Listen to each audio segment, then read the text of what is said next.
இப்போ நீங்க ஒரு சோஷியல் மீடியால நிறைய லைக்ஸ் வாங்கணும், உங்களுக்கு நிறைய கமெண்ட்ஸ் கிடைக்கணும் அப்படின்னா என்ன பண்ணுவீங்க?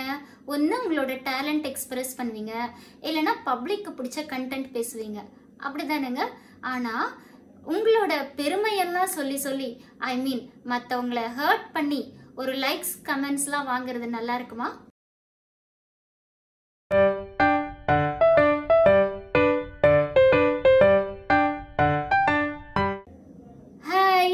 கனவுகள் மெய்ப்படும் வியூவர்ஸ் எல்லாருக்கும் வணக்கம். எல்லாரும் எப்படி இருக்கீங்க? நல்லா இருக்கீங்களா? ஓகேங்க. எப்பவுமே நான் மண்டே புக் ரிவ்யூ தான் கொடுத்துட்டு இருப்பேன். ஆனா இந்த மண்டே நான் புக் ரிவ்யூ கொடுக்கறதுக்கு பதிலாக இந்த டாபிக் எனக்கு ரொம்ப ஸ்ட்ராங்கா பேசணும் அப்படின்னு தோணுச்சு. ஏன்னா இப்ப அடிக்கடி இதை ரொம்ப ட்ரெண்டா யூஸ் பண்ணிக்கிறாங்க, அதனால அதை பத்தி பேசணும் அப்படின்னு தோணுச்சு. And then visual impact base பண்ணி சில கொஸ்டின்ஸ் எல்லாம் கேட்டிருந்தாங்க, அதையும் ஆன்சர் பண்ணலாம் அப்படின்ட்டு நான் இருக்கேன். ஸோ வீடியோக்குள்ள போலாமா? Are you ready? ஓகேங்க, ஃபைன். இப்போ சோஷியல் மீடியாலலாம் என்னன்னு பார்த்தீங்கன்னா, இப்போ நான் ஏன் விஷுவல் இம்பேக்ட் பற்றி பேசுகிறேன்னா, மற்ற டிசபிலிட்டி பற்றி தெரியல, பட் விஷுவல் இம்பேக்ட் எங்களுக்கு என்ன மாதிரி வித்தியாசமான அனுபவங்கள்லாம் இருக்கோ அதை நான் ஷேர் பண்ணுறேன். ஸோ ஃபஸ்ட்டு பார்த்தீங்கன்னா, இப்போ ஹெல்ப் பண்றோம் அப்படின்னு சொல்லிட்டு சில பேர் வருவாங்க, அது ரொம்ப நல்ல விஷயம் தாங்க. இதை ஸ்டார்டிங்ல நான் சொல்லிடுறேன், எல்லார்த்தையும் ஹர்ட் பண்ற மாதிரி நான் சொல்லல, ஒரு சில பேரை மட்டும்தான் சொல்றேன். அதை திரும்ப திரும்ப ஸ்ட்ராங்கா சொல்லிடுறேன். என்ன அப்படின்னு பாத்தீங்கன்னா, இப்போ ஒரு ஸ்கூலுக்கு ஃபுட்டு கொடுக்குறாங்க அப்படின்னா, ஒரு சாக்லேட் கொடுக்குறாங்கன்னா அது ஓகே, ஒரு போஸ்ட் போடுறாங்க, ரொம்ப சந்தோஷம் தான். அவங்க அந்த ஸ்கூல்ல நல்லா என்ஜாய் பண்ணியிருப்பாங்க, ஒரு சாட்டிஸ்ஃபேக்ஷன் கிடைக்குது, அவங்க ரொம்ப ஹாப்பியா பீஸ்ஃபுல்லா ஃபீல் பண்றாங்க, ஓகே தான். ஆனால் எப்பவுமே அதை போஸ்ட் போட்டு ஷேர் பண்ணி நான் இந்த ஹெல்ப் பண்ணிட்டேன், அது பண்ணிட்டேன், இது பண்ணிட்டேன்னு சொல்லிட்டு ரொம்ப அதை பப்ளிசிட்டி பண்ணி எவ்வளோக்கு எவ்வளோ சோஷியல் மீடியாவில் அதை ஷேர் பண்ண முடியுமோ பண்ணிடுறாங்க. ஸோ எனக்கு என்ன அப்படின்னு கேட்டால், ஹெல்ப் பண்ணுறோம் ஓகே, ஆனால் அதுக்கு இவ்வளோ பப்ளிசிட்டி தேவையா அப்படின்னு எனக்கு தெரியல. ஆனால் ஒரு தடவை போடலாம், ஓகே எனக்கு இது ரொம்ப சந்தோஷமா இருந்தது, இது எனக்கு பெட்டர் எக்ஸ்பீரியன்ஸ், நீங்களும் இதை மாதிரி பண்ணுங்க அப்படின்னு சொல்லி ஒரு அவேர்னஸ் கிரியேட் பண்ணுறது, அது ஒரு சைடு இருக்கும்.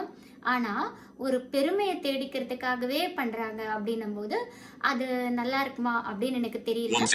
அண்ட் இன்னொரு விஷயம் இரிட்டேட்டிங்காக இருந்தது என்ன அப்படின்னு பார்த்தா, நானும் இதை பர்சனலாக ஃபீல் பண்ணியிருக்கேன், இன்னும் 2-3 பேரும் எனக்கு ஷேர் பண்ணியிருக்காங்க, அவங்களும் அதை ரெக்வஸ்ட் பண்ணி கேட்டுக்கிட்டாங்க இதை பற்றி பேசுங்க அப்படின்னு சொல்லிட்டு. அதனால நான் சொல்கிறேன். என்ன அப்படின்னு பார்த்தீங்கன்னா, நான் அதை ரொம்ப வெளிப்படையாக சொல்ல விரும்பல, பட் ஒரு பெரிய ப்ரோக்ராம் தாங்க. அது என்ன அப்படின்னு பார்த்தா, கூட்டிகிட்டு போகிறாங்க. கூட்டிகிட்டு போயிட்டு என்ன அப்படின்னு பார்த்தீங்கன்னா, அந்த பிரபலம் வராங்க, அந்த பிரபலமான பர்சன் வரும்போது வந்ததுக்கப்புறம் என்ன பண்ணுறாங்க, கூட்டிகிட்டு போயிட்டு அவங்க கிஃப்டெல்லாம் கொடுக்க வைக்கிறாங்க. அப்புறம் கொடுத்துட்டு அதுக்கு ஒரு பேக்ரவுண்ட் மியூசிக், என்ன சரி நார்மலாக கொடுக்க வைக்கிறாங்க, ஓகே, அதுக்கு என்ன பேக்ரவுண்ட் மியூசிக்னா இந்த விஷுவல் இம்பேக்ட் சாங் பேஸ் பண்ணி இருக்கும் இல்லையா, அந்த தென்றல் வீசும்போது இல்லைன்னா இன்னிசை பாடி வரும், இல்லைன்னா அந்த காசி படத்தில் அது ஒரு பேக்ரவுண்ட் போட்டு பயங்கர சிம்பத்தி, இவங்களோட ப்ரோக்ராம் ரேட்டிங் அதிகமாக வரணும் அப்படின்றதுக்காக இந்த மாதிரி விஷயங்கள் பண்ணுறது நல்லதா அப்படின்னு எனக்கு தெரியல. அண்ட் தென் என்ன சொல்கிறாங்க அப்படின்னு பார்த்தீங்கன்னா, அந்த பர்டிகுலர் பிரபலத்துக்கிட்ட சொல்லி என்ன சொல்கிறாங்கன்னா, தொட்டு பாருங்க நீங்க என்ன ஃபீல் பண்றீங்க அப்படின்னு கேக்குறாங்க.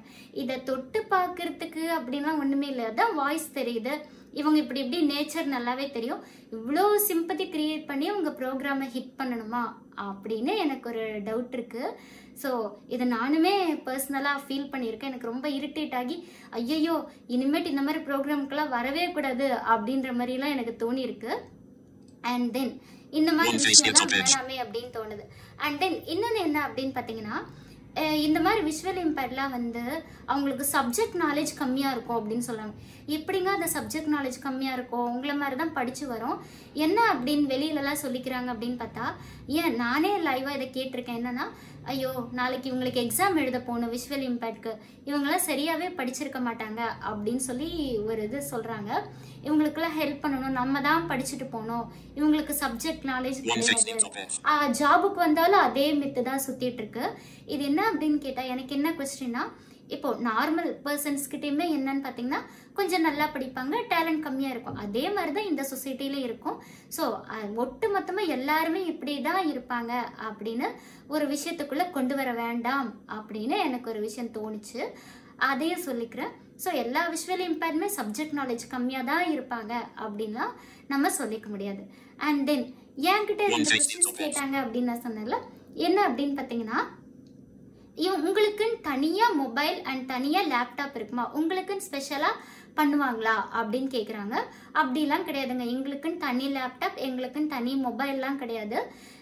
எல்லார்த்த மாதிரி தான் லேப்டாப் மொபைல்லாம் நாங்களும் யூஸ் பண்ணுவோம், ஹெச்பி டெல் எல்லாமே. அண்ட் தென் என்னன்னு பார்த்தீங்கன்னா, அதுக்கு ஒரு பர்டிகுலர் சாஃப்ட்வேர், இப்போ இஸ்பீக் ஸ்க்ரீன் ரீடர் யூஸ் பண்ணிக்குவோம், இஸ்பீக் லேப்டாப்பில் NVDA ஜாஸ் அந்த மாதிரி ஸ்க்ரீன் ரீடர்ஸ் யூஸ் பண்ணி நாங்கள் படிச்சுக்குவோம். ஸோ ஸ்பெஷலாக லேப்டாப் மொபைல்லாம் எதுவுமே கிடையாது. அண்ட் தென் இந்த மாதிரி விஷுவல் இம்பேக்ட்க்கு காதும் கேட்காம இருக்குமோ, இந்த கண்ணில் ப்ராப்ளம் இருந்தால் காதுலேயும் ப்ராப்ளம் இருக்கும் அப்படின்னு சொல்லி தப்பாக நினச்சிக்கிறாங்க. அது கிடையாதுங்க. ஏதோ ஒரு டிசபிலிட்டி தான். அப்படி ஏதோ மேபி நான் அந்த மாதிரி பார்த்ததில்ல, மேபி 1-2 பேர் இருக்காங்களான்னு எனக்கு தெரியாது. பட் எல்லா விஷுவல் இம்பேக்ட்க்கும் காது கேட்காம அப்படிலாம் இருக்காது. இது ஒரு சின்ன டிசபிலிட்டி, அவ்வளோதான். அண்ட் இன்னொரு விஷயம் என்ன அப்படின்னு பார்த்தீங்கன்னா, நம்மக்கிட்ட பேசும்போது நிறைய பேர் கத்தி பேசுவாங்க. ஏன் அப்படி கத்தி பேசுகிறாங்கன்னா, ஐயோ சரியாக கேட்காதோ அப்படின்றதுக்காக. அப்படிலாம் கிடையாதுங்க. கண்ணில் மட்டும்தான் ப்ராப்ளம், காது நல்லா கேட்கும். அதனால் நீங்கள் ஸ்லோவாக நீங்கள் எக்ஸ்ப்ரெஸ் பண்ணுறத பண்ணினாலே போதும் அப்படின்றது என்னோட கருத்து. இதை சொல்லணும்னு நினச்சேன். ஏன்னா நிறைய ரொம்ப சத்தமாக பேசுவாங்க. ஸோ இந்த விஷயம்லாம் எதுக்கு ஷேர் பண்ணேன்னா, உங்களுக்கு ஒரு அவேர்னஸ் கிரியேட் பண்ண மாதிரி இருக்கும். அண்ட் தென் ப்ரோக்ராம்க்கெல்லாம் கூட்டிகிட்டு போனால் அவங்களோட டேலண்ட் எக்ஸ்ப்ரெஸ் பண்ணுற மாதிரி இருந்தால் ஓகே, அடுத்த ஸ்டெப்க்கு அவங்க போகிற மாதிரி அந்த மாதிரிலாம் யூஸ்ஃபுல்லான ப்ரோக்ராம்ஸும் நிறையா கண்டக்ட் பண்ணுறாங்க. அதுக்கு என்னோட வாழ்த்துக்கள்.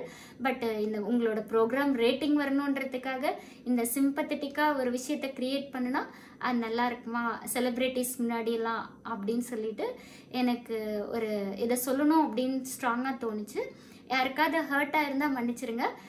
யாரையும் ஹர்ட் பண்ணணும் இல்லை, இனிமேட்டு இந்த மாதிரி விஷயங்கள்லாம் நடக்கக்கூடாது அப்படின்றதுக்காக நீங்களும் இந்த அவேர்னஸ் மற்றவங்களுக்கு ஷேர் பண்ணுங்க. இந்த வீடியோ உங்களுக்கு பிடிச்சிருந்தா மறக்காம லைக் பண்ணுங்க, கமெண்ட் பண்ணுங்க, ஷேர் பண்ணுங்க. And notification icon bell click பண்ணிக்கோங்க. அப்போ தான் நான் ஒவ்வொரு தடவை போடுற வீடியோ உங்களுக்கு நோட்டிஃபிகேஷனாக வந்து சேரும். அண்ட் மறக்காம சப்ஸ்கிரைப் பண்ணி எனக்கு சப்போர்ட் பண்ணுங்க. தேங்க்யூ.